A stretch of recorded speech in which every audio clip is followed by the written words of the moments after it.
And until recently, it paid for the construction of a railway in Africa that would have helped given the United States much needed access to critical minerals in Congo.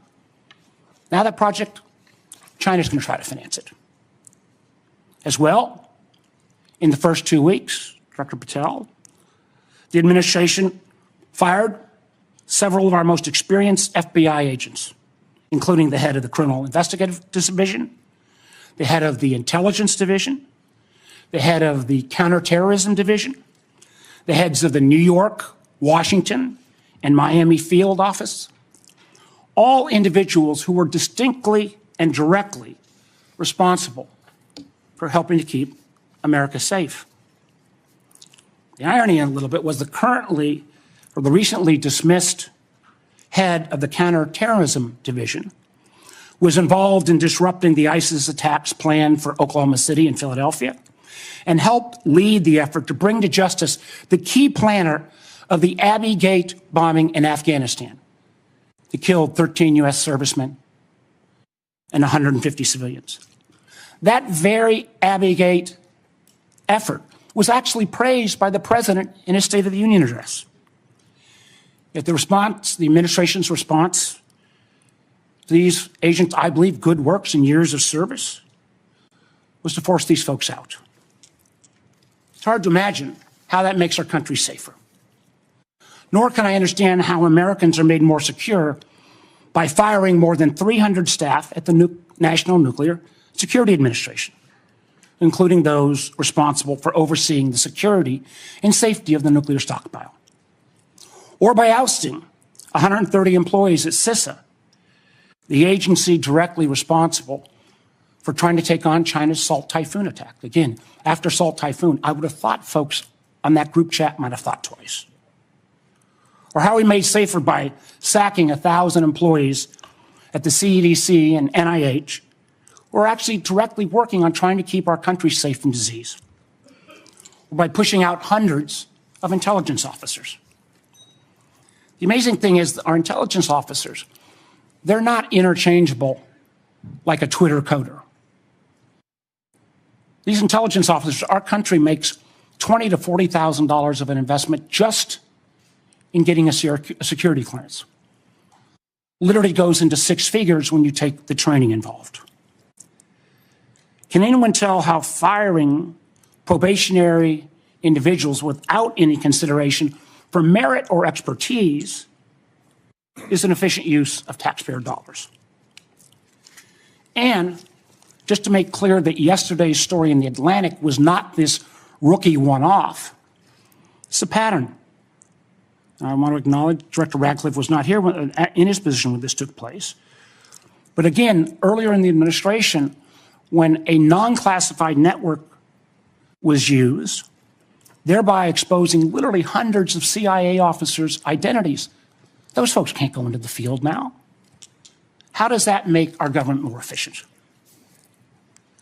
You know, again, this pattern of an amazing cavalier attitude towards classified information is reckless, sloppy, and stunning. And perhaps what troubles me most is the way the administration has decided that we can take on all of our problems by ourselves without any needs for friends or allies. I agree that we've got to put America's priorities first. But America first cannot mean America alone. The intelligence we gather to keep Americans safe depends on a lot of allies around the world who have access to sources we don't have. That sharing of information saves lives, and it's not hypothetical. We all remember, because it was declassified last year when Austria worked with our community to make sure to expose a plot against Taylor Swift in Vienna. That could have killed literally hundreds of individuals.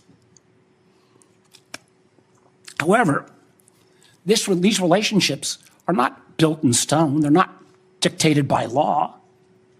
Things like the Five Eyes are based on trust, built on decades. But so often that trust is now breaking literally overnight. Yet suddenly, and for no reason that I can understand, the United States is starting to act like our adversaries are our friends, voting in the UN with Russia, Belarus, and North Korea, That's a rogues gallery if I've ever heard of them. Treating our allies like adversaries, whether it's threats to take over Greenland or over the Panama Canal, destructive trade war with Canada, or literally threatening to kick Canada out of the Five Eyes. I feel our credibility is being enormously undermined with our allies, who I believe, and I think most of us on this committee, regardless of party, believes makes our country safer and stronger. But how can our allies ever trust us as the kind of partner we used to be when we, without consultation or notice, for example, stop sharing information to Ukraine in its war for survival against Russia?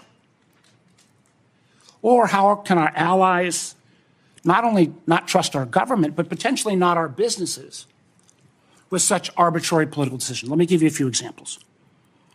As a result of a lot of work from this committee and others in Congress, we made sure America's commercial space industry is second to none. From space to launch to commercial sensing and communications, the United States has taken a record lead. Yet overnight, this administration called into question the reliability of American commercial tech industry when Maxar and other commercial space companies were directed to stop sharing intelligence with Ukraine. I got to tell you, I've been a business guy, I can't say longer than being an elected official, but pretty close. That shockwave across all of commercial space, and frankly, not just commercial space, I've heard it from some of our hyperscalers in the tech community, has sent an enormous chill. Who's going to hire an American commercial space company, government or foreign business, with the ability to have that taken down so arbitrarily? And it's not just in the case of commercial space. We've seen that Canada, Germany, Portugal have all been saying they're rethinking buying F-35s. I've heard from Microsoft and Google directly and Amazon that they're having questions about whether they can still sell their services. We've also seen foreign adversaries and friends take advantage of this rift in our national security areas and our scientists. Germany has already put out ads trying to attract some of our best scientists who've been rifted. And the Chinese intelligence agencies are posting on social media sites in the hopes of luring individuals with that national security clearance who've been pushed out, perhaps arbitrarily, to come into their service. So no, the signal fiasco is not a one-off. It is unfortunately a pattern we're seeing too often repeated. I fear that we feel the erosion of trust from our workplace, from our companies, and from our allies and partners can't be put back in the bottle overnight. Make no mistake, these actions make America less safe. Thank you, Mr. Chairman. Before I turn to the witnesses' hearing, I want to welcome everyone in our large audience today. I also want to note that we will not tolerate any disruptions of the witnesses' testimony or senators' questions and the witnesses' answers. You'll note that we have a large contingent of Capitol Police in the room. Any disruptions, either opposed or in favor to the witnesses, will result in prompt removal from the hearing room, and my encouragement to the U.S. Attorney to throw the book at the person disrupting the hearing.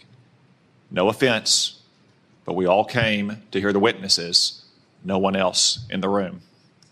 Director Gabbard, I understand you'll make a statement for the panel of witnesses. Thank you, Mr. Chairman, Vice Chair, members of the committee. Thanks for the opportunity for us to be here to present you the intelligence community's 2025 annual threat assessment. I'm joined here this morning by my colleagues from the CIA, DIA, FBI, and NSA. Our testimony offers the collective assessment of the 18 U.S. intelligence elements making up the U.S. Intel community and draws on intelligence collection and information available to the IC from open source and private sector and the expertise of our analysts. This report evaluates what the IC assesses most threatens our people and our nation's ability to live in a peaceful, free, secure, and prosperous society. As you know, we face an increasingly complex threat environment that is threatening us here at home and our interests abroad.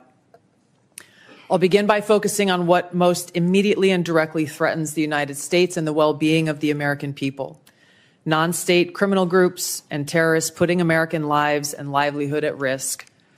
Then I'll focus on the key nation states who have the capability to threaten the interests of the United States.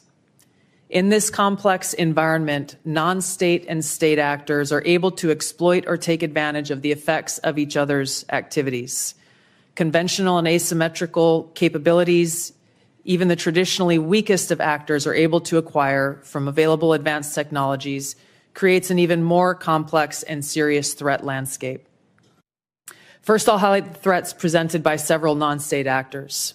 Cartels, gangs, and other transnational criminal organizations in our part of the world are engaging in a wide array of illicit activity, from narcotics trafficking to money laundering to smuggling of illegal immigrants and human trafficking, which endanger the health, welfare, and safety of everyday Americans. Based on the latest reporting available for a year-long period ending October 2024, cartels were largely responsible for the deaths of more than 54,000 U.S. citizens from synthetic opioids. Mexico-based transnational criminal organizations, or TCOs, are the main suppliers of illicit fentanyl to the U.S. market and are adapting to enforcement and regulatory pressures by using multiple sources and methods to procure precursor chemicals and equipment, primarily from China and India, many of which are dual-use chemicals used in legitimate industries. Independent fentanyl producers are also increasingly fragmenting the drug trade in Mexico. The availability of precursor chemicals and ease of making illicit fentanyl have enabled independent actors to increase illicit fentanyl production and smuggling operations in Mexico. Cartels are profiting from human trafficking and have likely facilitated more than 2 million illegal immigrants encountered by law enforcement at the U.S. southwest border in 2024 alone, straining our vital resources and putting the American people at risk. Criminal groups drive much of the unrest and lawlessness in the Western Hemisphere. They also engage in extortion, weapons and human smuggling, and other illicit and dangerous revenue-seeking operations, including kidnappings for ransom, forced labor, and sex trafficking. These and other human traffickers exploit vulnerable individuals and groups by promising well-paying jobs while confiscating their identification documents. They operate in the shadows, exploiting lawlessness in various areas and using coercion and intimidation to control their victims. While these key drivers of migrants are expected to persist, heightened U.S. border security enforcement and deportations under the Trump administration are proving to serve as a deterrent for migrants seeking to illegally cross U.S. borders. U.S. Border Patrol apprehensions along the southwest border in January 2025 dropped 85% from the same period in 2024. Transnational Islamist extremists such as ISIS and al-Qaeda and affiliated jihadi groups continue to pursue, enable, or inspire attacks against the United States and our citizens abroad and within the homeland to advance their ultimate objective of establishing a global Islamist caliphate. This includes heightened efforts to spread their ideology to recruit and radicalize individuals in the U.S. and the West. While the New Year's Day attacker in New Orleans had no known direct contact with ISIS terrorists, he was influenced and radicalized by ISIS ideological propaganda, as one example. Al-Qaeda and its affiliates continue to call for attacks against the United States as they conduct attacks overseas. These jihadist groups have shown their ability to adapt and evolve, including using new technologies and tactics to spread their ideology and recruit new followers. A range of non-state cyber criminals are also targeting our economic interests, critical infrastructure, and advanced commercial capability for extortion, other coercive pursuits, and financial gain. These actors use a variety of tactics, including phishing, ransomware, and denial of service attacks, to disrupt our systems and steal sensitive and lucrative information using available technologies and U.S. cyber vulnerabilities. Ransomware actors last year, for example, attacked the largest payment processor for U.S. healthcare institutions. And another set of criminal actors conducted cyber attacks against U.S. water utilities. Some of these non-state cyber actors also operate as proxies for or emulate similar activities carried out by major state actors. While these non-state cyber actors often seek financial and intellectual property gains, they also carry out cyber operations for espionage purposes, targeting our critical infrastructure. Turning to key state actors, the IC sees China, Russia, Iran, and North Korea engaging in activities that could challenge U.S. capabilities and interests, especially related to our security and economy. These actors are in some cases working together in different areas to target U.S. interests and to protect themselves from U.S. sanctions. At this point, the IC assesses that China is our most capable strategic competitor. Under the leadership of President Xi Jinping, the People's Republic of China seeks to position itself as a leading power on the world stage, economically, technologically, and militarily. Beijing is driven in part by a belief that Washington is pursuing a broad effort to contain China's rise and undermine CCP rule. China's most serious domestic challenge is probably China's slowing economy and potential instability if socioeconomic grievances lead to large-scale unrest. Growing economic tensions with the United States and other countries could also weigh on China's plans for economic growth and domestic job creation. China's military is fielding advanced capabilities, including hypersonic weapons, stealth aircraft, advanced submarines, stronger space and cyber warfare assets, and a larger arsenal of nuclear weapons. While it would like to develop and maintain positive ties with the United States and the Trump administration to advance its interests and avoid conflict, China is building its military capability in part to gain advantage in the event of a military conflict with the United States around the issue of China's efforts toward unification with the Republic of China, or Taiwan. China's military is also expanding its presence in the Asia-Pacific region with a focus on disputed territorial claims in both the East China and South China Seas. Beijing is advancing its cyber capabilities for sophisticated operations aimed at stealing sensitive U.S. government and private sector information and pre-positioning additional asymmetric attack options that may be deployed in a conflict. China's cyber activities have been linked to multiple high-profile breaches, including last year's massive compromise of U.S. telecom infrastructure, commonly referred to as Salt Typhoon. Beijing currently dominates global markets and strategically important supply chains, for example, with the mining and processing of several critical minerals. In December, China imposed an export ban to the United States on gallium, germanium, and antimony, all of which are important to the production of semiconductors and our defense technologies. This was in direct response to U.S. export controls on chips designed to broadly limit PRC access to advanced chips and chip-making equipment. China also aims to compete in other critical global industries, including AI, legacy semiconductor chip production, biomanufacturing and genetic sequencing, and medical and pharmaceutical supply production. Leveraging often heavily state-subsidized production at greater scale, lower costs, and weaker regulatory standards than required in the West, Beijing's strategy has given it a leading position in many parts of these sectors and supply chains that support them. In 2023, for example, China had 5 first-in-class domestic drug approvals and 3 FDA approvals. Turning to Russia. Russia's nuclear and conventional military capabilities, along with its demonstrated economic and military resilience, make it a formidable competitor. Moscow has more nuclear weapons than any other nation that could inflict catastrophic damage on the United States and the world in the event of a major war that Russian leaders feared put them and their regime at serious risk. In late 2024, Russia announced updates to its public nuclear doctrine, expanding the conditions under which Russia would consider using nuclear weapons. Russia is building a more modern and survivable nuclear force designed to circumvent U.S. missile defense through reliable retaliatory strike potential. Russia intends to deter the U.S. by holding both the U.S. homeland at risk and by having the capabilities to threaten nuclear war in a conflict. Russia's developed advanced cyber capabilities and has attempted to pre-position access to U.S. critical infrastructure for asymmetric options and make it a persistent cyber threat. Russia's cyber activities have been linked to multiple high-profile breaches, including the 2023 hack of Microsoft. Russia is also fielding new capabilities and anti-satellite weapons meant to degrade U.S. and allied space infrastructure. Among Russia's most concerning developments is a new satellite intended to carry a nuclear weapon as an anti-satellite weapon, violating longstanding international law against such activity and putting the U.S. and global economy at risk. Iran continues to seek expansion of its influence in the Middle East, despite the degradation to its proxies and defenses during the Gaza conflict.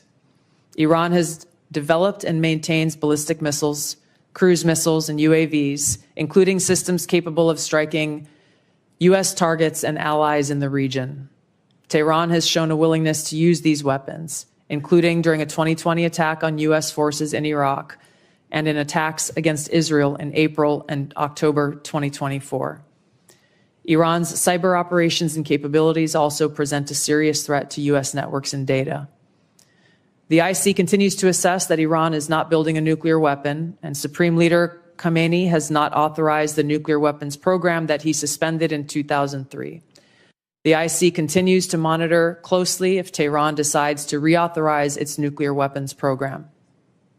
In the past year, we've seen an erosion of a decades-long taboo in Iran on discussing nuclear weapons in public, likely emboldening nuclear weapons advocates within Iran's decision-making apparatus. Iran's enriched uranium stockpile is at its highest levels and is unprecedented for a state without nuclear weapons. Iran will likely continue efforts to counter Israel and press for U.S. military withdrawal from the region by aiding, arming, helping to reconstitute its loose consortium of like-minded terrorists and militant actors as its axis of resistance. Although weakened, this collection of actors still presents a wide range of threats, including to Israel's population, U.S. forces deployed in Iraq and Syria, and to U.S. and international military and commercial shipping and transit. North Korean leader Kim Jong-un is pursuing stronger strategic and conventional capabilities that can target U.S. forces and allies in the region, as well as the U.S. homeland, to bolster North Korea's leverage and stature, defend its regime, and achieve at least tacit recognition as a nuclear weapons power.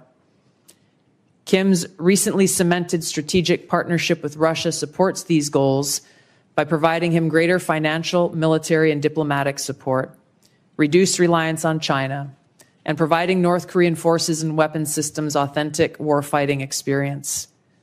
Kim views his strategic weapons advances since 2019, its deepening ties with Russia, and North Korea's economic durability as strengthening his negotiating position against Washington's demands for denuclearization and lessening his need for sanctions relief. North Korea is probably prepared to conduct another nuclear test on short notice and continues to flight test its ICBMs to demonstrate their increasing capabilities as leverage in future negotiations. Since 2022, China, Russia, Iran, and North Korea have grown closer. Removing the accelerant of the war in Ukraine is unlikely to revert these bilateral relationships to a pre-war 2021 baseline, leaving room for new strategic priorities and world events to create new incentives or challenges to their currently high levels of cooperation.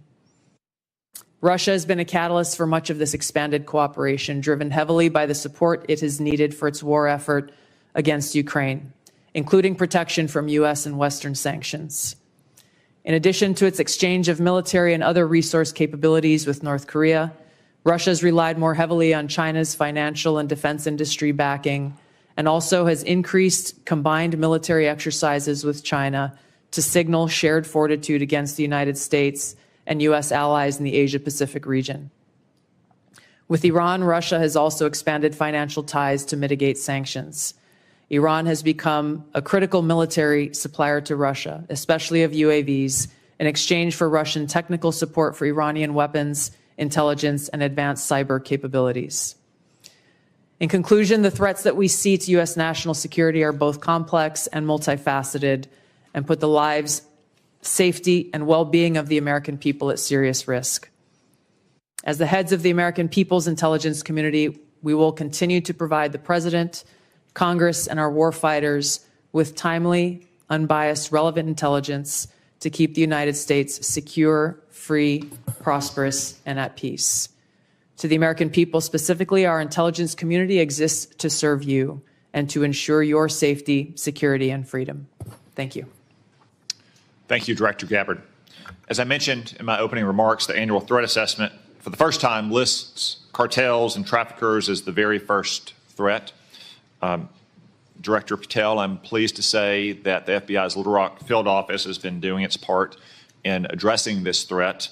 The field office, along with other federal, state, and local law enforcement agencies, have arrested nearly 300 immigrants in my state in 2025 so far. Could you provide some color about the nature of the threat these illegal immigrants have posed, not just to Arkansas, but our nation, perhaps including some of the details of the horrific offenses they've committed against the American people?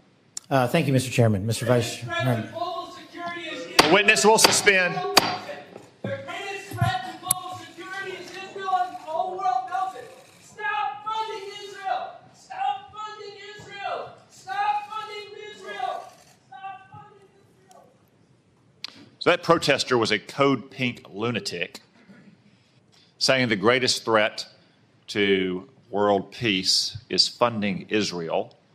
I will observe, for the benefit of the audience here on television, that Code Pink is funded by Communist China as well, which simply illustrates, speak up now if you want to be removed as well, whoever's saying that.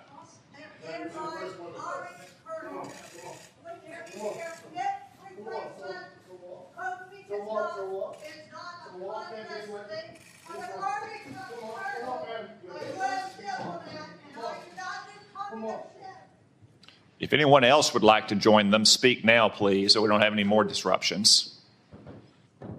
As I was saying, the fact that Communist China funds Code Pink, which interrupts a hearing like this about Israel, simply illustrate Director Gabbard's point that China, Russia, Iran, North Korea, and other American adversaries are working in concert to a greater degree than they ever have before.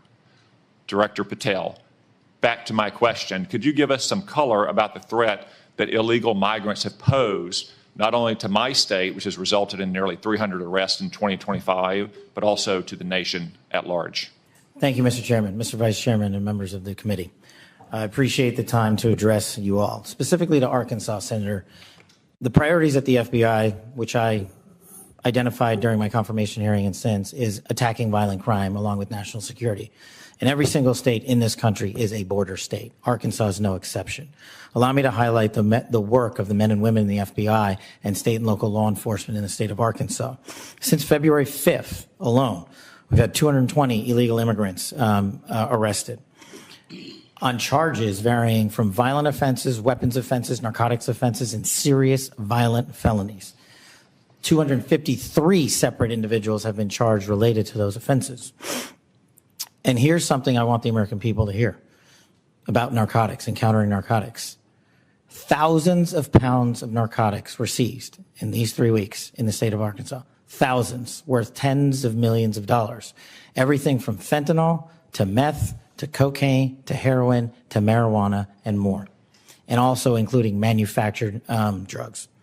The FBI does have the biggest footprint in Arkansas, but we could not achieve this mission without our state and local law enforcement partners, which has been one of the priorities since I took the helm at the FBI. They provide the greatest ground level intelligence to conduct these operations in Arkansas and in every single state across the union. Since February 5th, we've assisted with the arrest of hundreds of criminals and illegals throughout your state.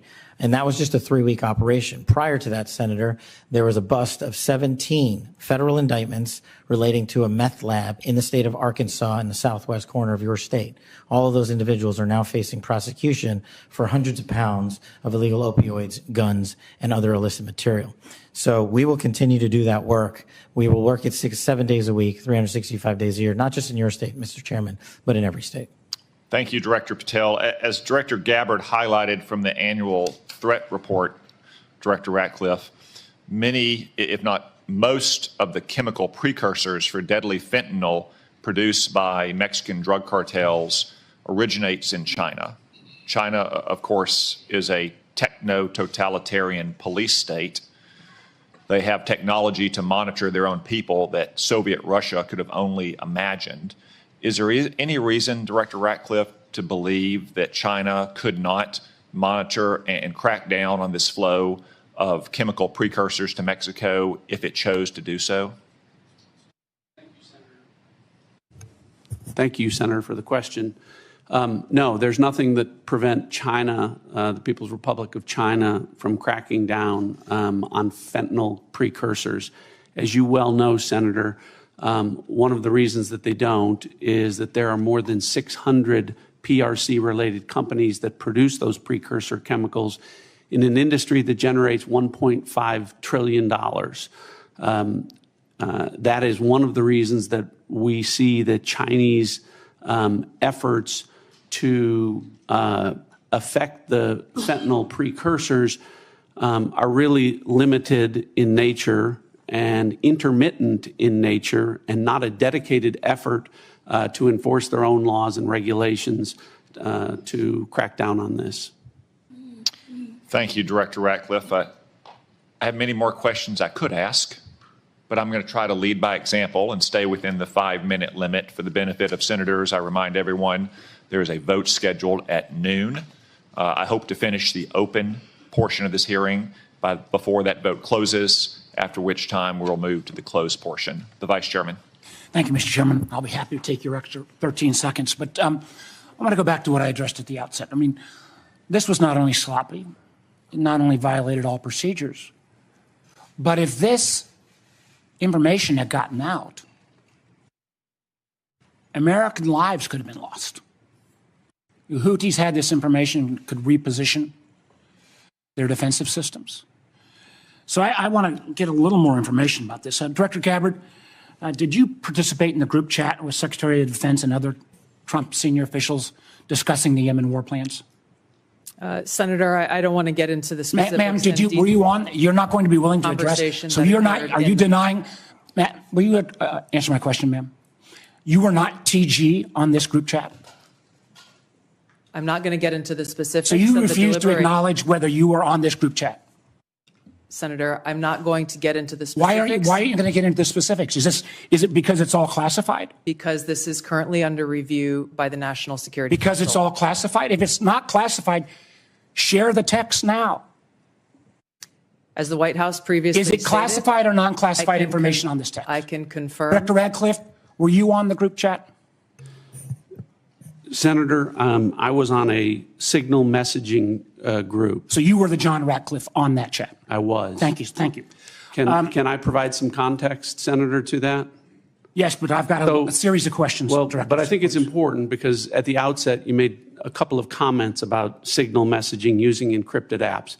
So that we're clear, one of the first things that happened when I was confirmed as CIA director was signal was loaded onto my computer at the CIA, as it is for most CIA officers. One of the things that I was briefed on very early, Senator, was by the CIA records management folks about the use of signal as a permissible work use. It is. That is a practice that preceded the current administration to the Biden administration. Director Ratcliffe, I've got a series of questions. If you're making the statement, the signal is a secure channel. No, can I answer that? It is. I've got a series of end-to-end decryption. So it is. To finish, I understand encryption. It is permissible to use to communicate and coordinate for work purposes, provided, Senator, that any decisions that are made are also recorded through formal channels. Right. So those were procedures that were implemented. My staff implemented those processes, followed those processes, complied with those processes, and finally, just please. So my communications, to be clear, in a signal message group were entirely permissible and lawful and did not include classified information. Well, we will make that determination, because if it's not classified, share the text with the committee. Let me go on. Director Gabbard, you are the security executive and set access guidelines for classified information. Did you contact the defense secretary or others after this specific military planning was put out and say, hey, we should be doing this in a skiff? There was no classified material that was shared in that So then if signal there was no check. classified material, share it with the committee. You can't have it both ways. These are important jobs. This is our national security. Bobbing and weaving and trying to, filibuster your answer. So please answer the question. If this was Director Gabbard, if this was a rank and file intelligence officer who did this kind of careless behavior, what would you do with them? Senator, I'll reiterate that there was no classified material that was shared in that And if there's no classified in materials, share. And then if there's no classified materials, then you can't even answer the question whether you're on the chat. This is strangely familiar, and I think my colleagues will remember, when you couldn't answer the question, is Edward Snowden a traitor? Man, I have serious doubts about anyway. Director Gabbard, I'm going to give you this. Tweeted just 11 days ago, and I'm quoting you. Any unauthorized release of classified information is a violation of the law and will be treated as such.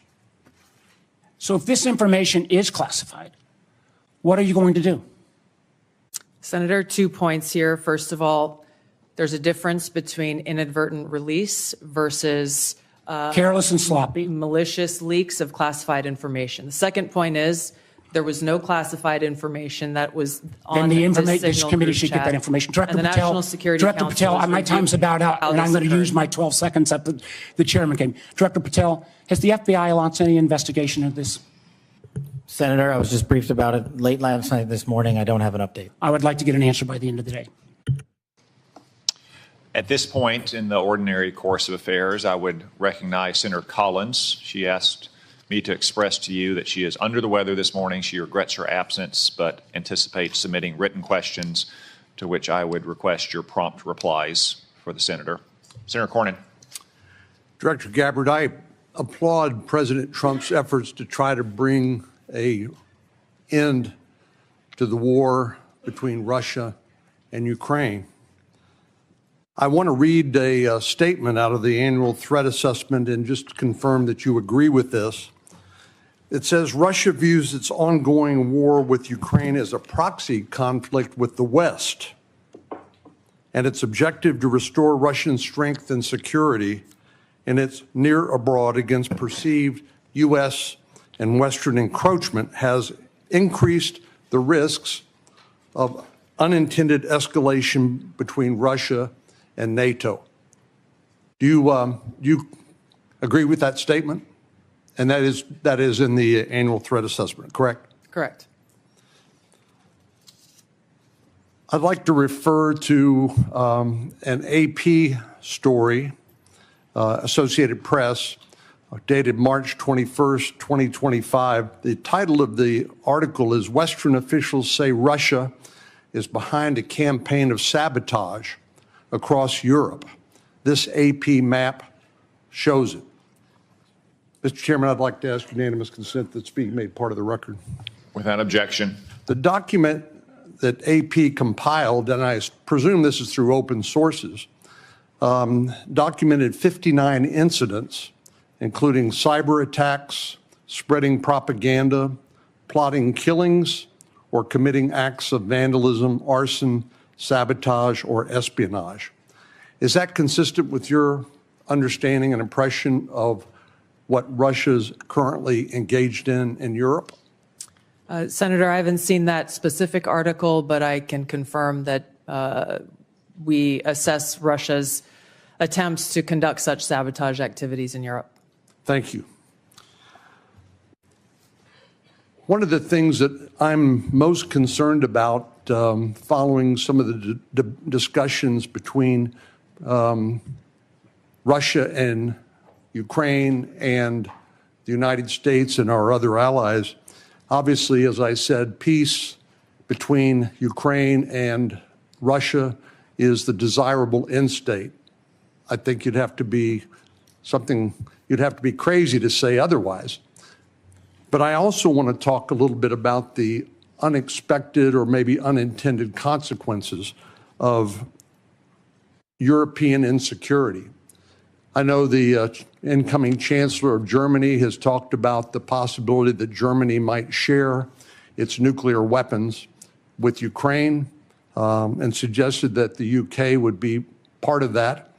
I know that Poland has talked about acquiring nuclear weapons, and perhaps other European countries to make up for what they view as a receding of the American umbrella of protection. General Krause, what would be the result of a proliferation of nuclear weapon-armed countries in Europe if, in fact, that would occur as a result of the perception of European insecurity? Senator, thank you for the question.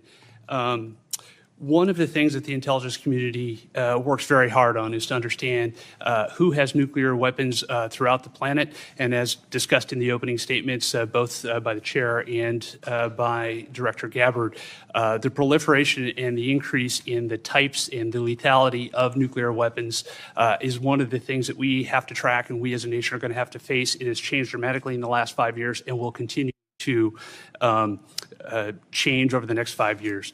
The addition of additional countries which have their own deterrence policies and will act in a nuclear dialogue, or the presence of those weapons, the security of those weapons, the movement and the threat of use of those weapons complicates the environment by which all of us will operate and will complicate all of the decisions by which all future conflict and the political decisions that we support are the decision makers. It makes the world a more dangerous place, does it not? Senator, yes, it does. And just by way of history, Ukraine used to have the third largest arsenal of nuclear weapons on the planet. But as a result of negotiations between Russia and Ukraine and the United Kingdom, the Budapest Memorandum documented a commitment by Russia and the United States to protect the territorial integrity of Ukraine in exchange for them giving up their nuclear weapons. Did I correctly summarize the content of the Budapest Memorandum back in 1994? Yes, Senator, you did, and Ukraine willingly gave up its weapons for the protection of others. Thank you very much. Senator Wyden. Thank you, Mr. Chairman. And obviously, my colleagues and I feel very strongly about the war planning meeting over unclassified phones. Obviously reckless, obviously dangerous. Both the mishandling of classified information and the deliberate destruction of federal records are potential crimes that ought to be investigated immediately. And I want to make clear that I'm of the view that there ought to be resignation, starting with the National Security Advisor and the Secretary of Defense. Director Ratcliffe and Director Gabbard, have you participated in any other group chats with senior Trump administration officials in which classified information was shared using phones that weren't cleared for such information? Question for the two of you. Senator, thank you for the question. I haven't, your question was, have I participated in any other group chats sharing classified information? To be clear, I haven't participated in any signal group messaging that relates to any classified information at all. Okay. Director Gabbard? Senator, I have the same answer. I have not participated in any signal group chat or any other chat on another app that contained any classified information. Yeah, and I just think it's important to follow through here. Would the two of you cooperate with an audit to confirm that that is that is the case? I have no objection. Senator, I'll certainly comply with any follow-up that the National Security Council would deem appropriate. But again, to be clear, the use of signal message end-to-end encryption applications is permissible and was, in this case, used permissibly, at least to my understanding, and in a lawful manner. The seriousness of this is so clear. That's why I want to have an audit, and both of you gave me an answer indicating that you would be open to that, and I appreciate it. Director Patel, you weren't in this particular group chat, but have you participated in any chats on unclassified phones with other administration officials relating to national security? And if so, on what other topics? Thank you for your question, Senator, and not that I can recall. Okay. question I have for you, Director Gabbard, involves this question of Elon Musk wasn't going to see the military's China war plans because he said he, quote, has business in China and he would be susceptible perhaps to that. That was his comment. So as DNI, you're responsible for security clearance policies across the government. Under your watch, how are you going to go about carrying out this obligation? Because I think it obviously is a very significant one in terms of American national security. Thank you, Senator. As you know, the Office of the Director of National Intelligence provides oversight over these different 18 intelligence elements. Leaders within those elements are empowered with that responsibility to uphold the trust that the American people have placed in them. In this example that you've cited, both Secretary Hegseth as well as President Trump completely denied the assertion that Elon Musk was going to receive any kind of classified war plan brief pertaining to China or any other country. So on the question of whether the president has the prerogative to get clearances is really the area that I want to touch on, because you're formally responsible for security clearance policies, and that's why I'm asking about it. So can a president decide who gets the clearance? Yes. So what about your role? You're formally responsible for security clearance policies. That is also true. So how do we resolve it? President just gets his way. The elected president and commander-in-chief has the authority to provide a security clearance to those who he deems necessary. Mr. Chairman, and to the ranking member, I think we have to have a further discussion on this and figure out what the ground rules, are. I think it's clear what the director says. I just think we need more clarity, because I formal responsibility for security clearances, and now we've heard that this. It matters. There are a lot of citizens of our country right now that have much greater security in their life because of the work that you do and the people that are working around you do. So I just want to say I appreciate that. For the folks in Oklahoma, they would definitely want me to be able to say thank you for your service. Let me ask a couple of questions on this. Director Gabbard, let me start with you on this. Iran has been listed as one of the top sponsors of terrorism for a very long time. They are the primary armors of Hezbollah, of Hamas, of the Houthis. They're arming the Russians to be able to kill Ukrainians. They continue to be able to destabilize the region. And just in the recent days, when many nations in the Gulf region have talked about how to provide greater stability, Iranian leadership stepped out and made very clear statements. They want a one-state solution for Israel, and it's to drive out all Jews. So this continues to be an issue, not just for the region, but for Americans in particular. So my question is on this is the sanctions and the effect of sanctions, what we know about the Iranian response.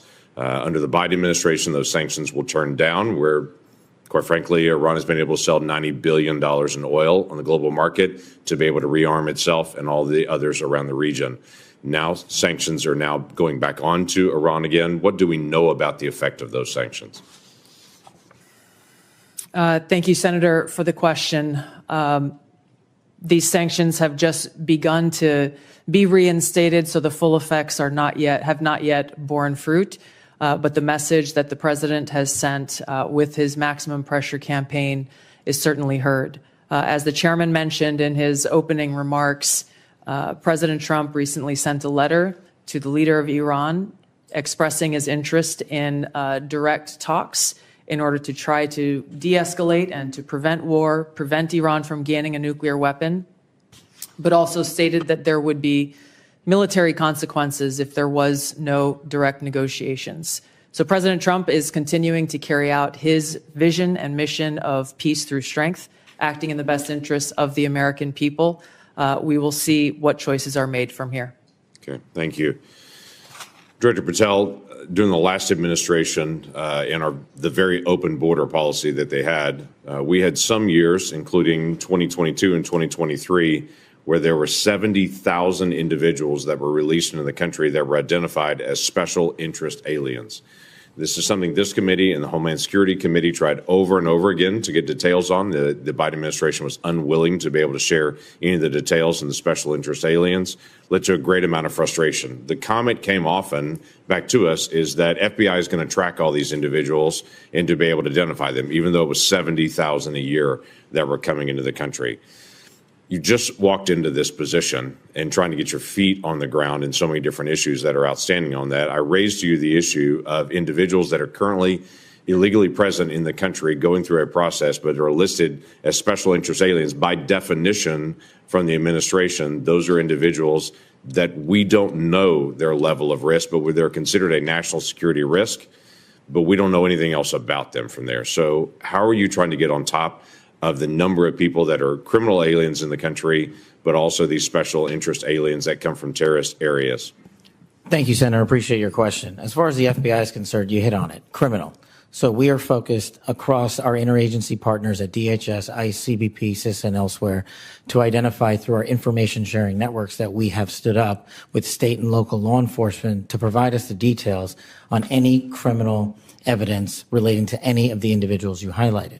And if there's a nexus there, a case will be opened, by the line agents who predicated lawful and factual basis to do so. And we will further refer that matter to the Department of Justice for prosecution. We are reviewing all of these cases anew, and we will report back to you, Senator, with some fidelity on the outcome of that process. Okay, thank you. Are you getting good feedback from social media technology companies and cooperation from them on illegal activities that are promoted on their site?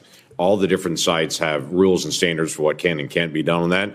But for instance, in the border areas, many of the sites are allowing child trafficking, or they're allowing basically the hiring of Americans to come be drivers and such, and they know this is being circumvented. Are they working with you on that to be able to take illegal content off their sites? Thank you, Senator. And we have engaged directly at the top levels of all the private sector software communities and social media companies, and they have been very helpful because they have been told that this is a priority for me at the FBI to work with them because they have so much information to share back with us. Now, that's, of course, just on the public systems. We're not talking about the dark net.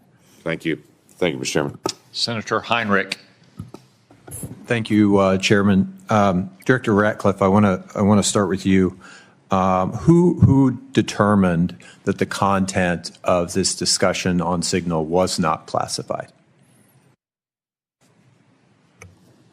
Senator, I guess I'm not. Well, for example, I can speak to my personal knowledge. There was no classified agent mentioned as part of this story. Normally, that would be classified information. So I guess what I'm asking is, did you just determine it was not classified, or was there any declassification after the fact? So to be clear, so everyone understands the process, as we talked about, Signal is a permissible use.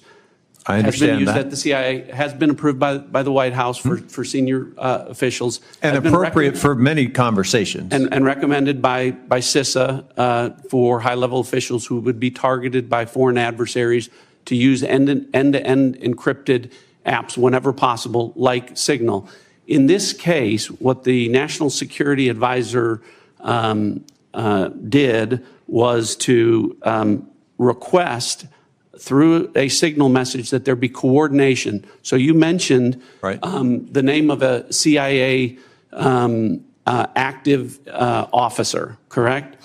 So I didn't mention the name. You didn't mention the name. Existence of that. And in the article, the implication was that somehow that was improper.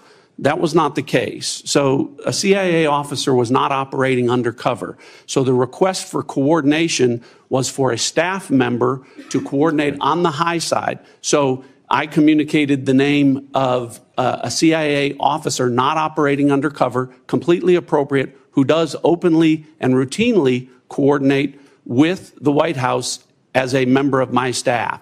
So the intimation there that there was something inappropriate was clearly incorrect. Did it occur to you that given the sensitive nature of this discussion, that it could just move to the high side? So that was clearly, Senator, I think the intent was that this was initially set up by the National Security Advisor with the instruction that send a point of contact, and then you will be provided with information further on the high side for high side communication. So I think clearly it reflects that the National Security Advisor intended this to be, as it should have been, a mechanism for coordinating between senior level officials, but not a substitute for using high side or classified communications for anything that would be classified. And I think that that is exactly what did happen.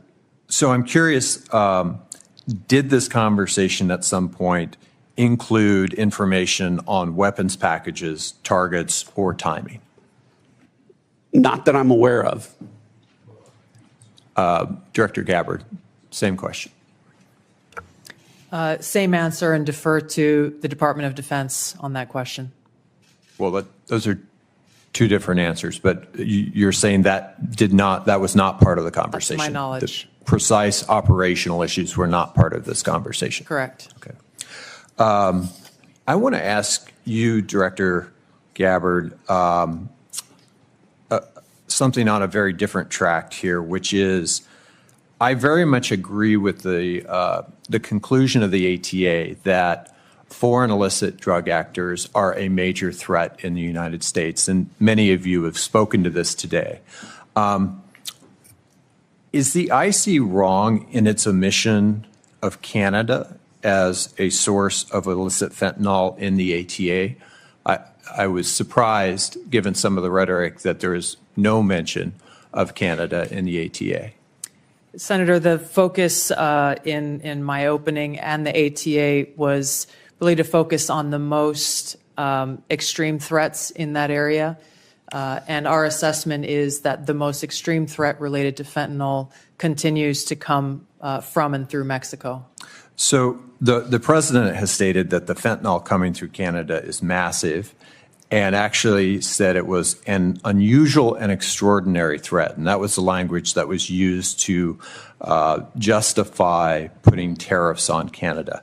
I'm just trying to reconcile those two issues. Is it an unusual and extraordinary threat, or is it a minor threat that doesn't even merit mention in the annual threat assessment?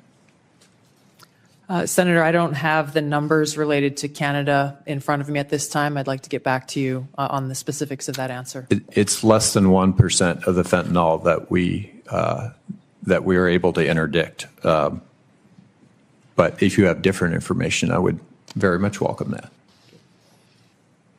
Senator Budd.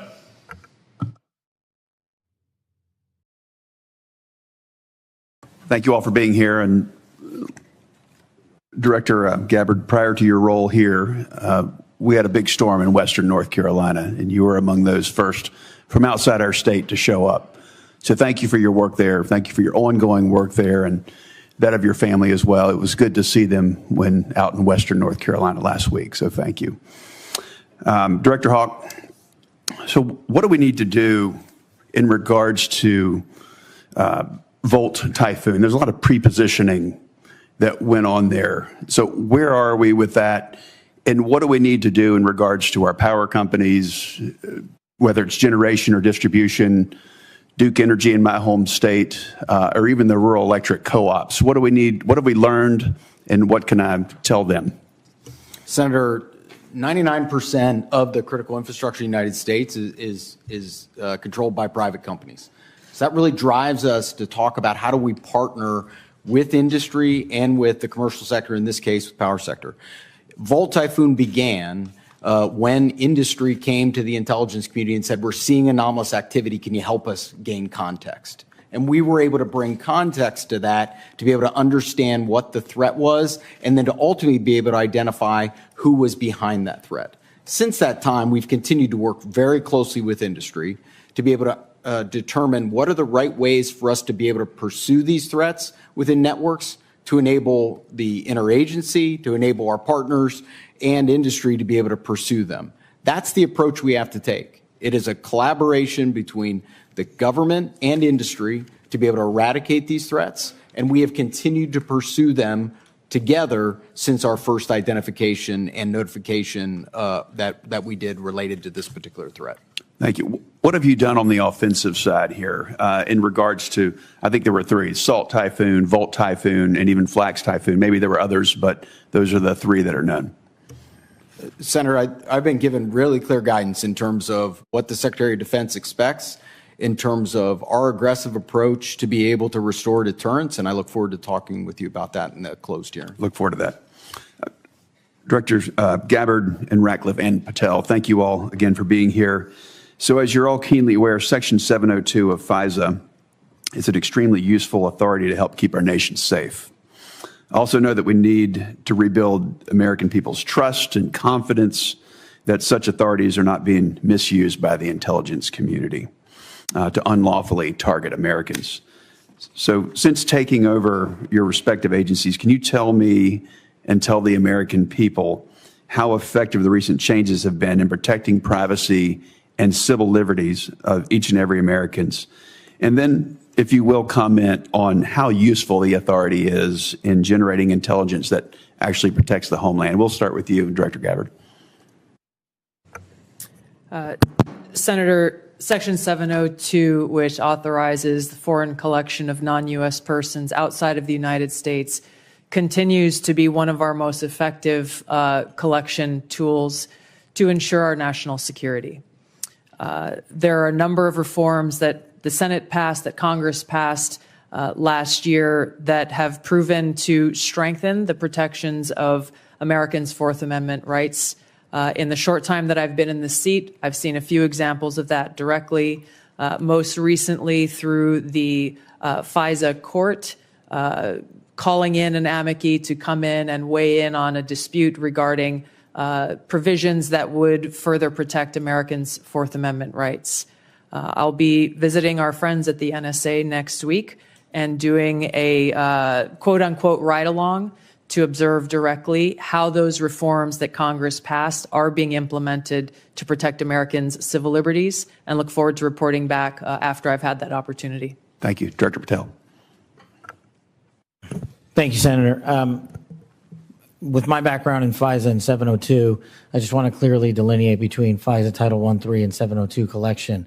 We need to both ardently defend its use, but also ardently support reforms that allow the American public to entrust that those charged with those capabilities are not violating the Fourth Amendment or any other violation. Speaking to Title I, Title III, when it comes to U.S. persons, I have already included an amendment in terms of FBI language to make sure that when a U.S. person is targeted, that the FBI specifically is responsible for culling through all exculpatory information that is reasonably known and satisfying that burden and stating it in the application.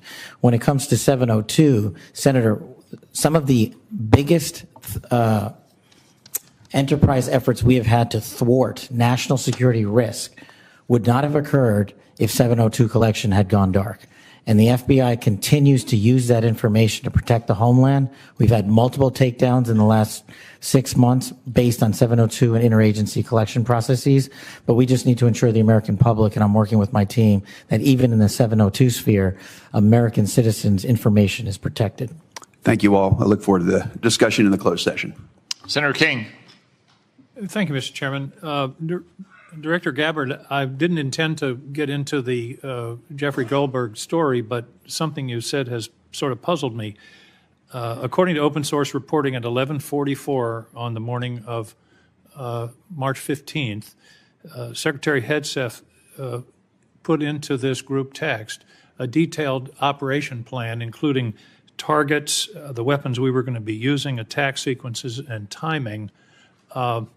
And yet you've testified that nothing in that chain was classified. Wouldn't that be classified? What if that had been made public that morning before the attack took place? Senator, I can attest to the fact that there were no classified or intelligence equities that were included in that chat group at any time. So, and I so the defer, attack sequencing and timing and weapons and targets you don't consider to should have been classified? I defer to the Secretary of Defense and the National Security Council on that question. Well, you're the head of you're the head of the intelligence community, and you're supposed to know about classifications. So your testimony very clearly today is that nothing was in that set of texts that were classified.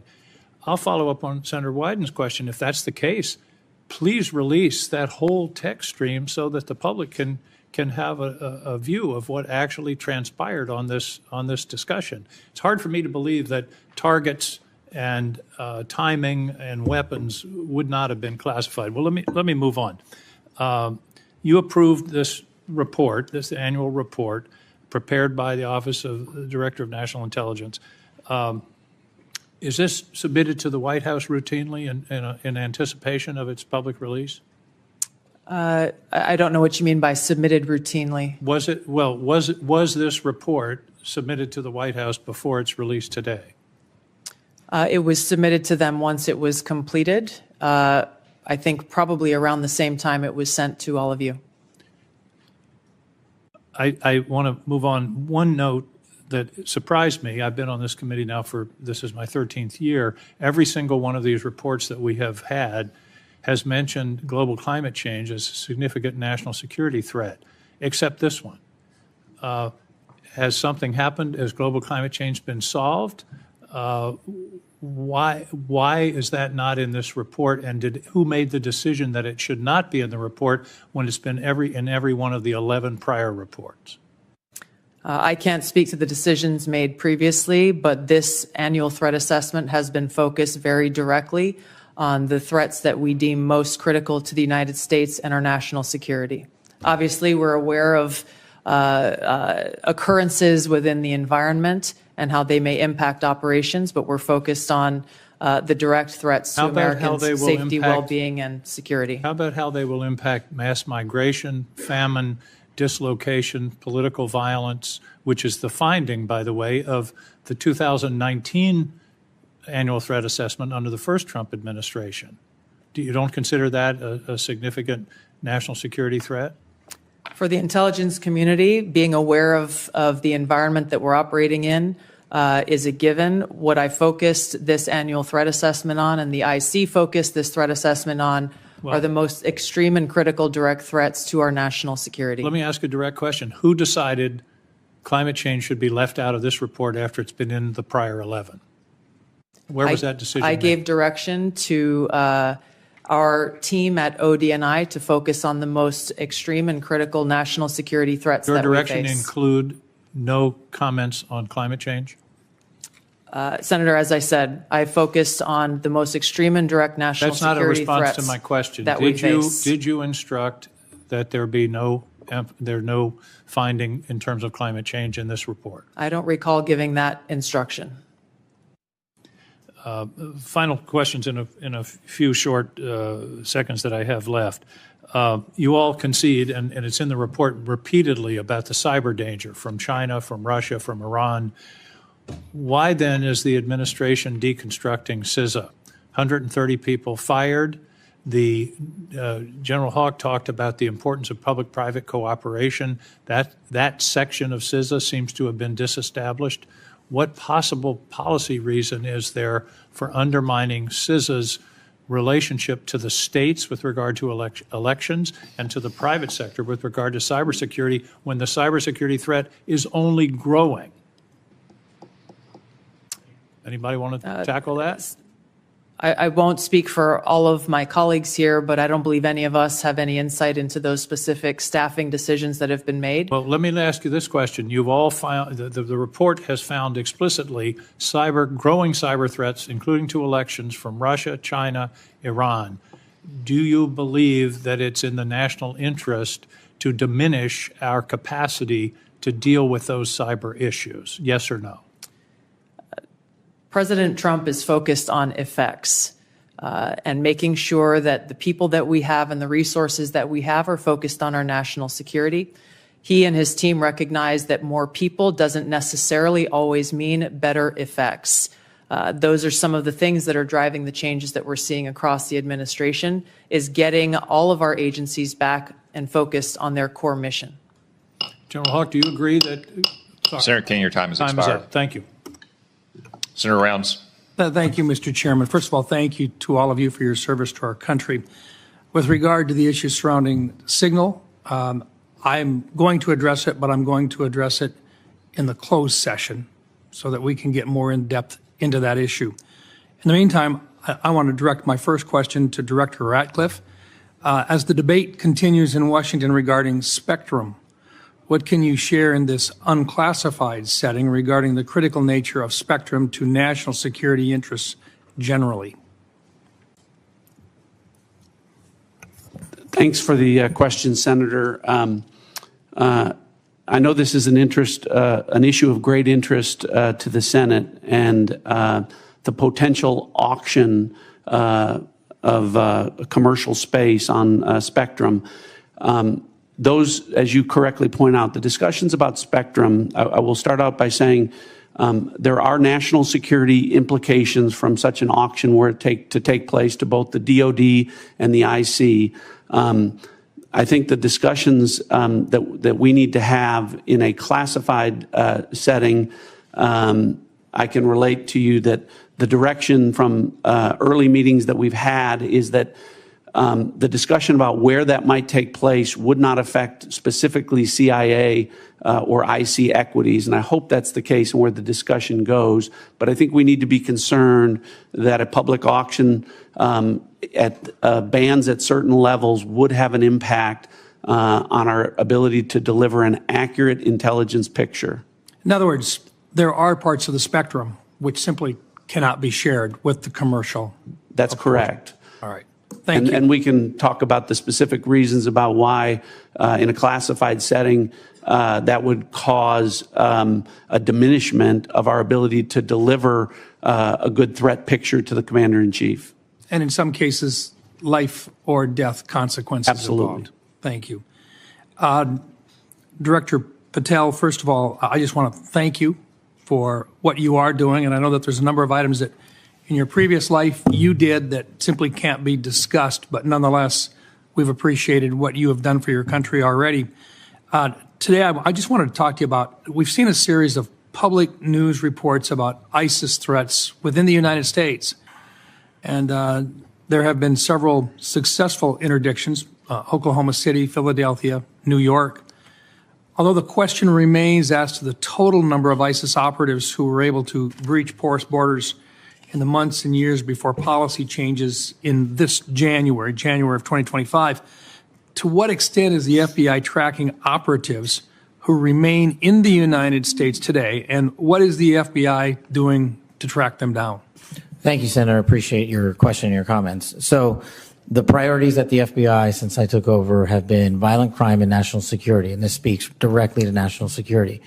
The direction for the FBI is to track down any individuals with any terrorist ties whatsoever, whether it be ISIS or another foreign terrorist organization, and now to include the new designations of the cartels down south and elsewhere. So the FBI is utilizing our Joint Terrorism Task Force, which are situated in all 55 field offices. But the key to success there is our partnership with state and local law enforcement who have the ground level intelligence on some of these operatives.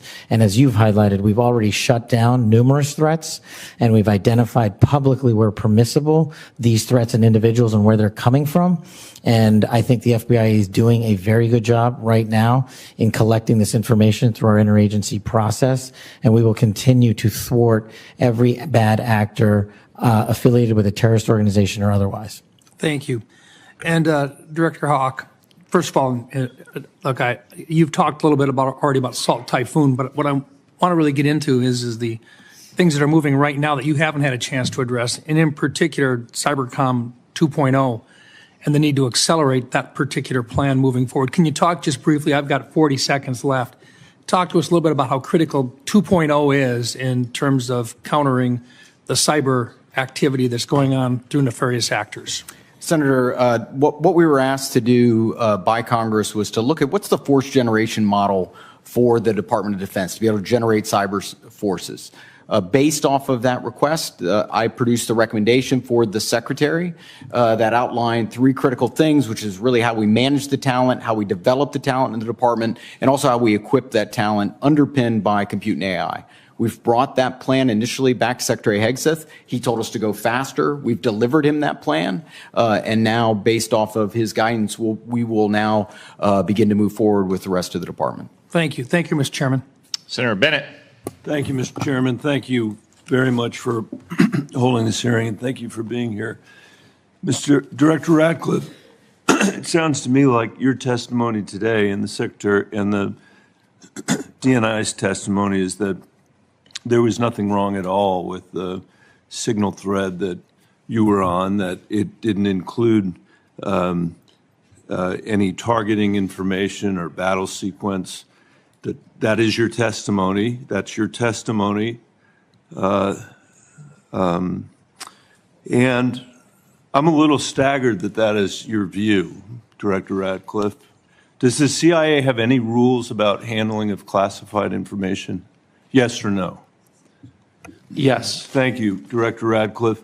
Do you agree, Secretary of Defense Pete Hegseth said this morning when asked by members of the press what had happened, he said this morning in Hawaii that Atlantic Editor-in-Chief Jeff Goldberg is a, quote, deceitful and highly discredited so-called journalist who's made a profession of providing hoaxes time and time again.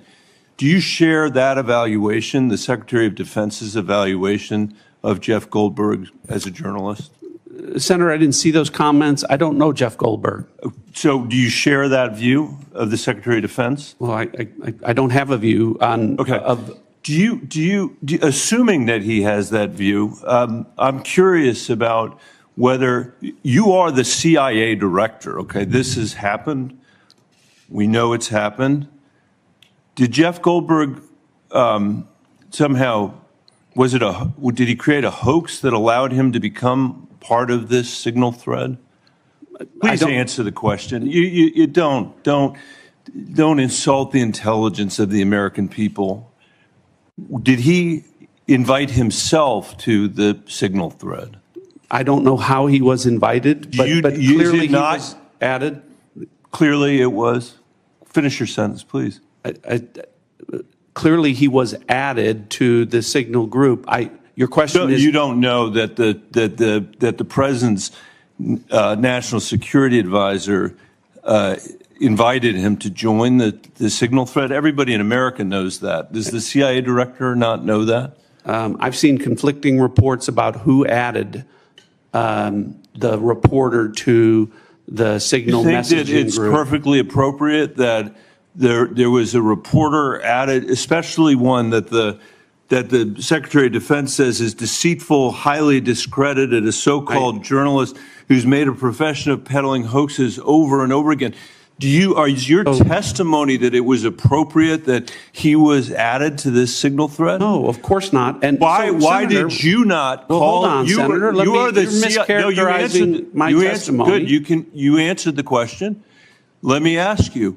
When he was added to the thread, you're the CIA director. Why didn't you call out that he was present on the signal thread? I don't know if you use signal messaging app. I do. Not for classified information, not for targeting. Well, neither not do I, for Senator. Anything remote. Neither do I, Senator. Well, that's what your testimony is today. It absolutely is not, Senator. Were you not listening at the beginning? No. When I said that I was using it as permitted, it is permissible to use. I agree that's your testimony. Yeah. I agree that's your testimony. You asked me if I use it, and I said not for targeting, not for classified information. And I said I don't either. I also know Jeff Goldberg. I don't use it to communicate with him, but you thought it was appropriate. By the way, I think he's one of the more outstanding journalists in America, but I'm shocked to find him on a thread that he's reading in the parking lot of a grocery store in Washington, D.C., and your testimony as the director of the CIA is that it's totally appropriate. No. Is it appropriate? No, that the president? That is not what I. Okay, when did I say it was? When did I use the word appropriate? Well, go ahead, please. Well, I didn't. That everybody in America. So clearly, there's nothing to Senator, see here is what your testimony is. No, I never said that. This is just a normal day at the CIA where we chat about this kind of stuff over signal. In fact, it's so normal that the last administration left it here for us. That's your testimony today. That's your testimony. No, that's Senator. not my testimony. That's what you said. I didn't say any of those things that you just related, Senator. I heard you say it. We'll let the American people decide. Let me ask you one final point. I'm out of time. It. Well, are you going to give me a chance? Is it appropriate? Did you know that the president's Middle East advisor was in Moscow on this thread while you were, as director of the CIA, participating in this thread? Were you aware of that?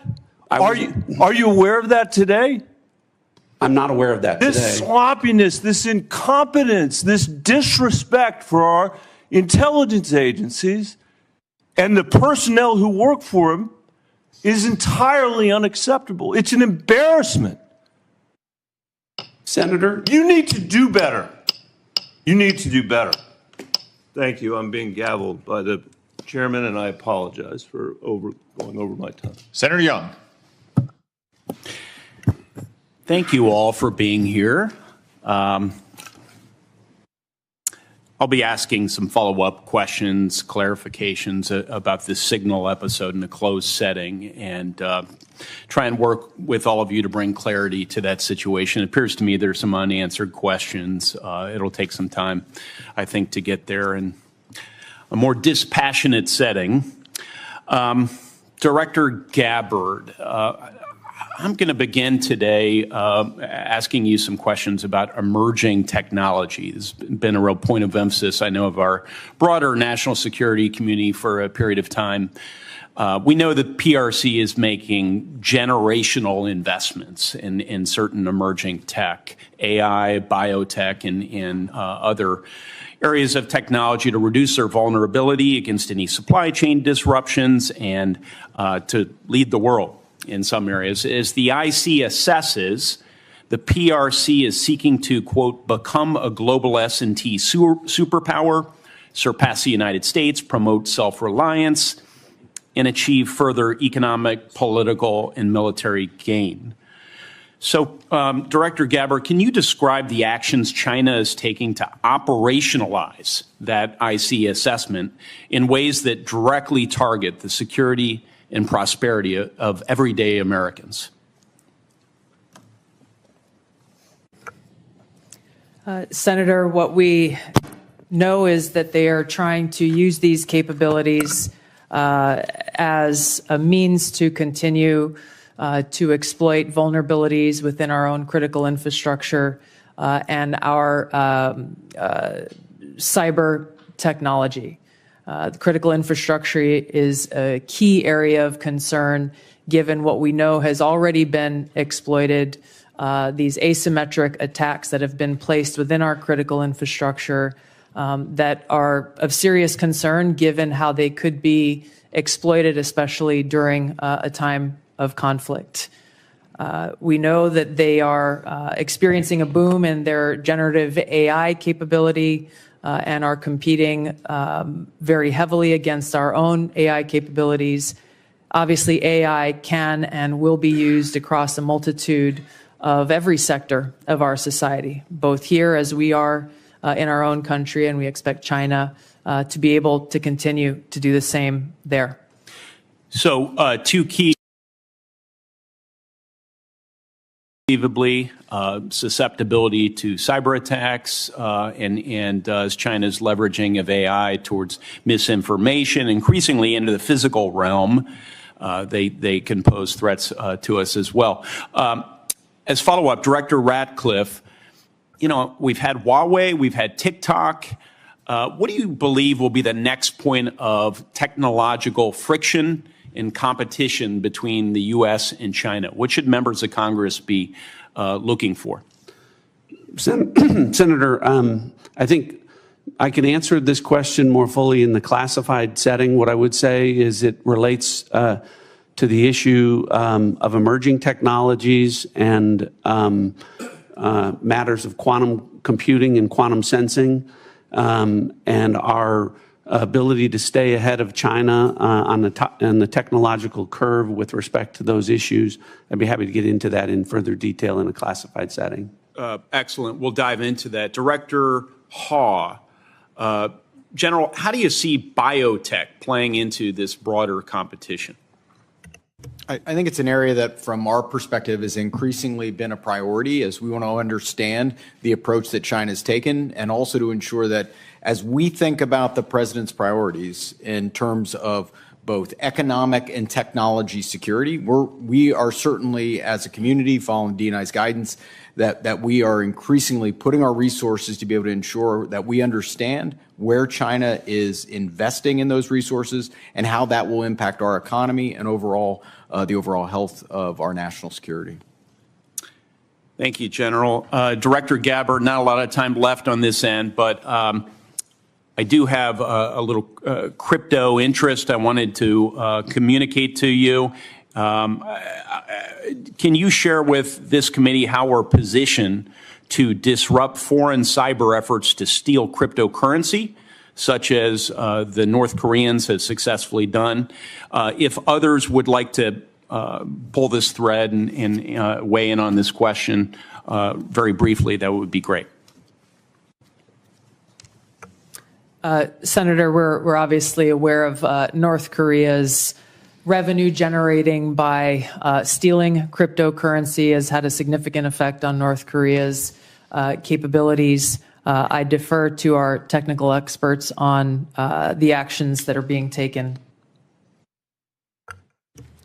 Senator, I think this would be a great topic when we go to closed session. It's going to be a busy closed Agreed. session. Yes. Director Patel? I agree with the general. In closed session, I can provide some details.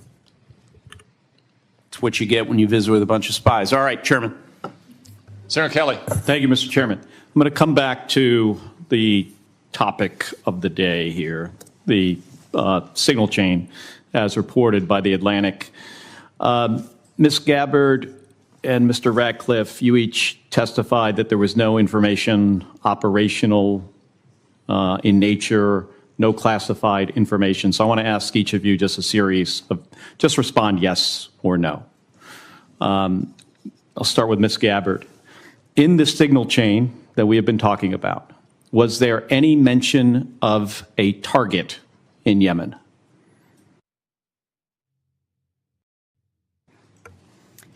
I don't remember mention of specific targets. Any generic target?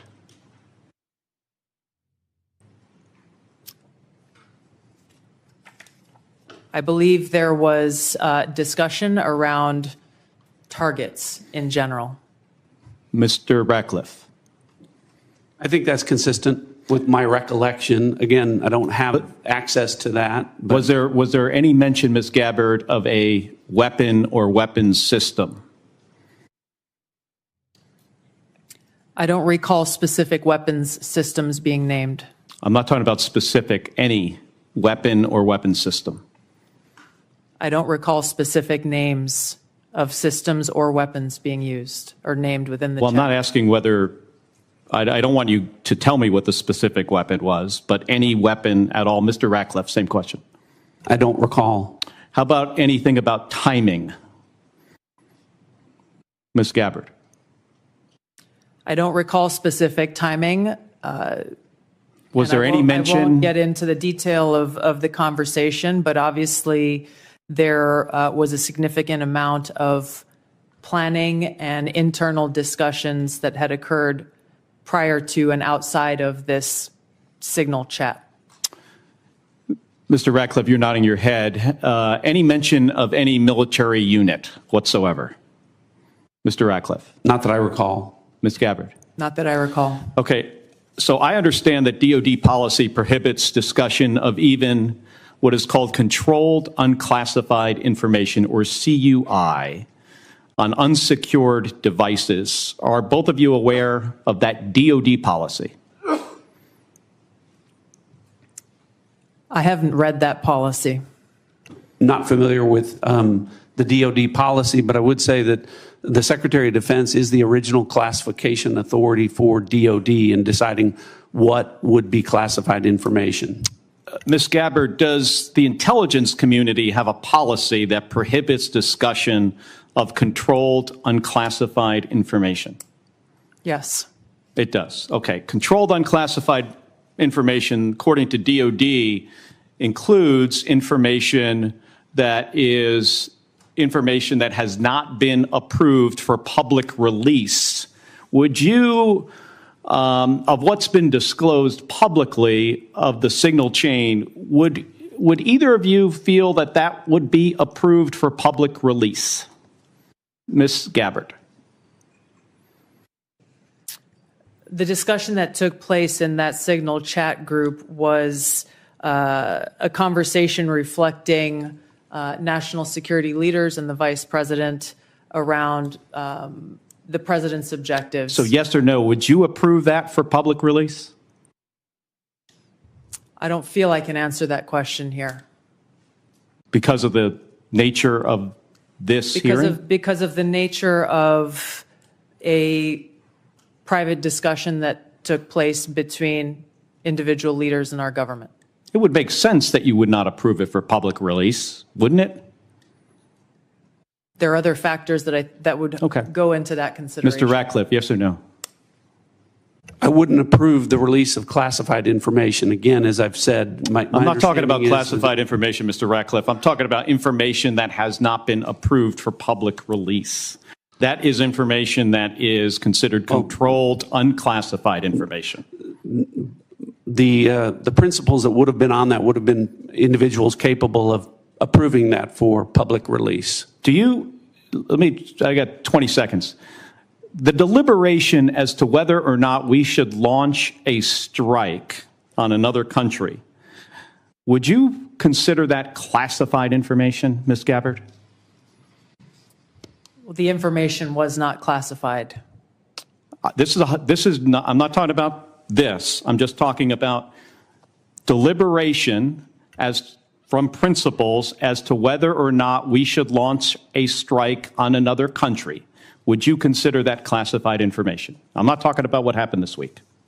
There are other factors that would go into determining that classification. Mr. Ratcliffe, the deliberation between principals in our national security apparatus about whether or not to strike another country, would you consider that to be classified information? Pre-decisional strike deliberation should be conducted through classified channels. Thank you. Thank you, Mr. Chairman. If I may, I just want to return, Mr. Ratcliffe, to your answer there in part. Senator Kelly, it's been raised at several occasions now in this hearing about whether classified information was discussed in this chat. And you mentioned about the Secretary of Defense being what you called, I think, the original classification authority. Correct. Correct. I think it's important for the public to understand that although you and Director Gabbard are original classification authorities on many matters, you're not that for all matters that might be classified in the government. Is that right? That's correct. So if the Secretary of State has classified sensitive diplomatic details, that's his authority. If the Secretary of Energy has sensitive classified information about our national laboratories, that's his authority. And the two of you can't speak to other departments who have their own original classification authority, and which, of course, as Director Gabbard said, ultimately rested with one person, the President of the United States. Is that correct? That's correct. Okay. I just wanted to clarify that. It looks like the Vice Chairman wants to weigh in as well. Just very briefly. I mean, I think it strains the audience and the watching public's credibility if we're talking about timing, packages, that somehow this would be okay to put out, or just, frankly, senior American officials trashing Europe. I've been around this for a while. This is not information you generally put out. And the notion there's not even acknowledgement of, hey, gosh, we screwed up, is stunning to me. And the idea somehow, well, none of this was classified, but we can't talk about it here. You can't have it both ways. I think the witness's point is that they can't speak for every official in the government who has original classification authority. Chairman, I don't, that's not what I'm not trying to litigate that. I'm trying to litigate on the face unless, as Senator Bennett said, this reporter is somehow making this all up. And I think the White House has acknowledged that the text chain that he submitted was authentic. It strains my mind to think, it strains my mind if the shoe had been on the other foot, what my colleagues would be saying about this. And again, we're going to get to the bottom of it. And I appreciate your comments, but you guys have both testified under law. There's nothing classified in information. There was nothing, in a sense, I've not heard either one of you say, gosh, we screwed up. So we'll find out. This is too important to our national security. And again, I know we've got more members to close. They testified, is my understanding, correct me if I'm wrong, that there's no intelligence community classified information. Is that correct? That's Director correct. Ratcliffe, is that correct? Director Gabbard? Yes, Chairman. Well, again. That's not correct. She said repeatedly there was nothing classified. Period. Right, period. You can't have it both. And again, we'll see. I cannot believe this is not going to come out. And if it's not classified, again, we'd ask you to give it to the public today. I'm sure one of your aides back there probably got it on paper. If you got it here, it's not classified, stand by your position. Or is this just one more example of a careless approach to how we keep our secrets in this administration? With apologies to Senator Moran. Thank you, Mr. Chairman, and thank you to our witnesses for being here. I want to explore a little bit about Ukraine, and I'll direct this to Director Ratcliffe or Director Cruz. The ATA assesses that, quote, the grinding war of attrition in Ukraine, quote, will lead to a gradual but steady erosion of Kyiv's positions on the battlefield. Are Ukrainian forces at any significant risk of collapse this year?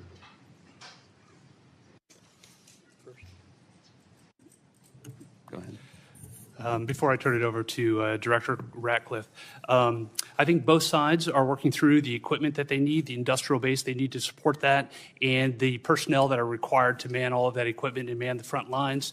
And as we see the battle space in the various portions, whether it's in Kursk, whether it's in any of the 4 oblasts, we see areas where Kyiv will struggle to prevent the slow attritional grind. We do not see an imminent collapse in any of the line of control battle spaces at this point. And then vice versa. That answers my question, unless you want to add something, Director. Whatever advantages in manpower and material they have, can Russia maintain its operational tempo without significant changes to how it's conducting the war? I think our assessment from a military perspective is that Russia has the ability to sustain its campaign longer than Kyiv would. Now, when that timeline hits, we do not have an assessment of, but I believe that if this were to go on for more than the remainder of this year, both sides would have a significant challenge maintaining their defense industrial base as well as their operational ops tempo. Longer than this year? That is correct, and they will each have difficulty at various points throughout the spring, summer, and fall as well. Thank you. Director Ratcliffe, ATA says continuing the Russia-Ukraine war perpetuates strategic risk to the United States of unintended escalation to large-scale war and heightened insecurity among NATO allies. What are the strategic risks to the United States if Russia were to achieve its maximalist objectives via peace agreement? Achieve via peace agreement? Yes. Well, I think that clearly the negotiations that are going on reflect that President Trump is seeking a cessation of the war on terms that will end the war permanently. From an intelligence community standpoint, and specifically with regard to CIA assets, we've taken steps to support that, the president's goal of an enduring peace. To General Cruz's comments, I agree with his assessment and generally the public assessment that Russia has the battlefield advantage, is grinding forward slowly.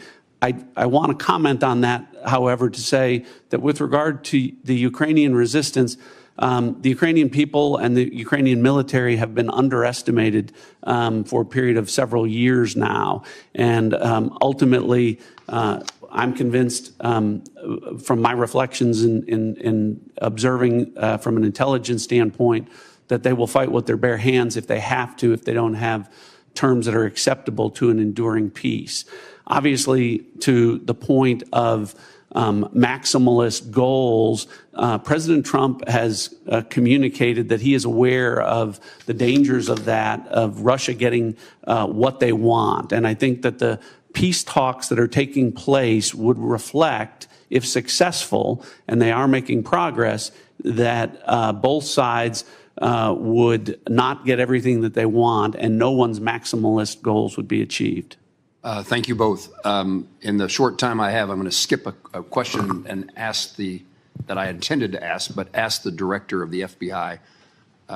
Director, I chair the subcommittee that appropriates money for the Department of Justice, including the FBI. It has been our practice that the FBI director, as well as the Attorney General, appear before our committee each year. And I want to make certain that you do not foresee any challenges that I will have in your presence when you come to speak when we invite you to come speak about your budget. I think when we visited in the office, you made yourself often available, pleased to talk to Congress. We're getting ready for the appropriations process to begin. The budget that the president intends to submit is seemingly months away, weeks away, long weeks away. And we may ask you to come testify about your priorities now or sooner than that. Is that a challenge for you that I'd be aware of? From the FBI, no, as long as the Department of Justice and the Attorney General are good with it. Thank you. Senator Reid. Thank you very much, Mr. Chairman. Director Ratcliffe, you have repeatedly made the point that there was no classified information contained in any of these discussions that were reported in the Atlantic Monthly. Is that correct? No, that's not correct. So, Senator, what I've related is that any information that was related from my perspective or that I observed from the intelligence perspective was not classified information. With respect to the assertions and the allegations that there was strike packages or targeting information or things that relate to DOD, as I've pointed out, the Secretary of Defense is the original classification authority for determining whether something's classified or not. And as I've understood from media reports, the Secretary of Defense has said the information was not classified. Are you aware that the Secretary of Defense declassified this information prior to the discussion? I'm not. Director Gabbard, same question. You've indicated, at least the impression I got, was that there was no classified information discussed. Is that correct? Senator, my answer is the same as the director of the CIA's. So the question has to be posed to Secretary Hegseth whether he declassified the information and at what point he did declassify it. Do you agree? Yes, I defer questions to the Secretary of Defense. Okay. Director Patel, are you conducting an investigation of these discussions and activities? Thank you, Senator. As I informed the vice chairman on the same question, I found out about this late last night, early this morning, so I don't have an update for you on that.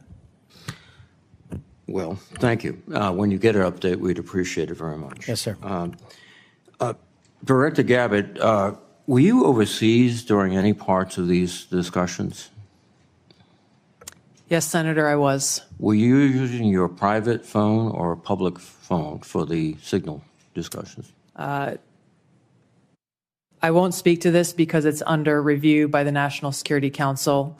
Once that review is complete, I'm sure we'll share the results with the committee. What is under review? It's a very simple question. Are you your private phone or an officially issued phone? What could be under review? National Security Council is reviewing all aspects of how this came to be, how the journalist was inadvertently added to the group chat, and what occurred within that chat across the board. But so you were not going to disclose anything about whether you use the phone. Director Ratcliffe, there's been indication that the CIA has warned recently retired personnel about the vulnerabilities of Signal and other encrypted messaging applications. If that's the case, why were you discussing these issues on Signal? Senator, Signal use, as I've said repeatedly, is permissible for work purposes. I've never said that end-to-end encryption apps like Signal are a substitute for classified systems. And I was not discussing classified information in this setting. But as you've indicated previously, perhaps the Secretary of Defense was discussing classified information, and only he can be held accountable in terms of whether it was classified or declassified at the point when he spoke. Is that accurate? Well, I didn't say it that way. I said the Secretary of Defense is the original classification authority, and my understanding is that his comments are that any information that he shared was not classified. But you have no way to verify that? I don't. Again, this is a very troubling example and a great lapse in our intelligence and our discussion. One further point, if you are not aware of any classified information on the discussions back and forth, would it be appropriate for the author to release the entire text of what he heard or transcribed? I think the author has released, my understanding, essentially almost all of the information as it's been related to me. I don't know what calculation the author made with regard to what information would be released or not. Well, but again, I can again confirm that with respect to the communications that were related, as to me, there was no classified information. According to the article, quote, the message contained information that might be interpreted as related to actual and current intelligence operations, and the author did not disclose that information. So the question would be, if he disclosed everything he heard, in your view. That wouldn't be classified information. I know the context of what that is, and I think the author said might be interpreted as related to intelligence information. It was not classified information. So it goes back to my point. If he released all this information he did not release, he could do so without any liability at the federal level. I think you're asking for a legal answer that I'm not able to give you, but. Mr. Patel, can you opine? You're a lawyer and you're the director of the FBI. Would he face any legal liability if he released the information? Because of the questions you and the vice chairman have put to me, I'm not going to prejudge the situation, and that legal call is ultimately for the Department of Justice. Thank you. Thank you very much, Mr. Chairman. Senator Ossoff. Thank you, Mr. Chairman, and thank you all for joining us and for your service. Just to make sure I understand some of the basics here. So, Director Ratcliffe, you were a member of the Houthi PC small group signal chain, correct? I was. Yeah, and so were the Vice President, the Secretaries of State and Defense, the National Security Advisor, and Ms. Gabbard, correct? I believe so. I don't have a list of who was invited to be on. And so was National Political Reporter Jeffrey Goldberg, correct? I don't know that. Yes, you do. I don't know Jeffrey Goldberg, and I've already testified. I don't know whether or how he was added. Okay, well, he was a member of the signal chain, and the discussion included the Vice President's private opinion on the wisdom of proposed U.S. strikes in Yemen, correct? I don't recall.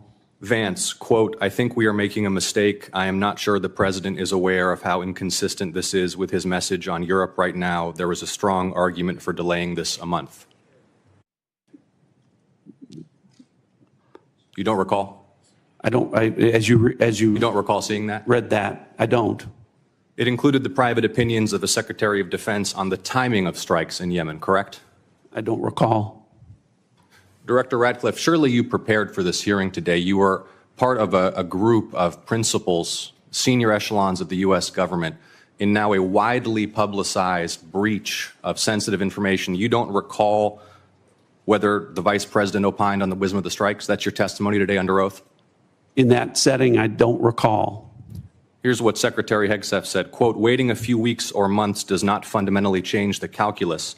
Two immediate risks on waiting. One, this leaks and we look indecisive. Two, Israel takes an action first or Gaza ceasefire falls apart and we don't get to start this on our own terms. Your testimony is you don't recall the Secretary of Defense sending that message or reading it?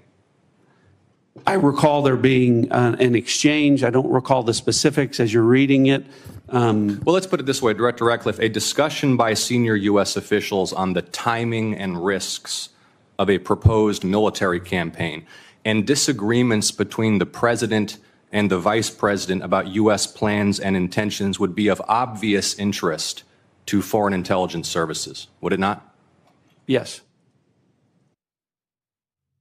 And they were discussing the timing of sending U.S. air crews into enemy airspace where they faced an air defense threat, correct? I'm going to, Senator, defer to the other principles that you're referring Director to Ratcliffe. about what the meaning and the context of They're what talking they were about auditing. the timing of U.S. airstrikes, correct? Yes. Yes, and therefore the timing of sending U.S. air crews into hostile airspace, correct? Yes. And therefore the time period during which enemy air defenses could target U.S. air crews flying in enemy airspace, correct? I don't know that. You do know that. Let me ask this question, General Hawk. You lead America's signals intelligence collection. Would the private deliberation of foreign senior officials about the wisdom and timing of potential military action be a collection priority for you and the U.S. intelligence community? Senator, it's our job to do indications and warning for both the plans and intentions of adversary leaders and for military commanders. And would not information about the timing of airstrikes allow a military to pre-position or cue air defense systems to shoot down enemy aircraft? I think, Senator, from our perspective, any advance warning is something that we certainly are trying to protect. Yeah. Director Ratcliffe, this was a huge mistake, correct?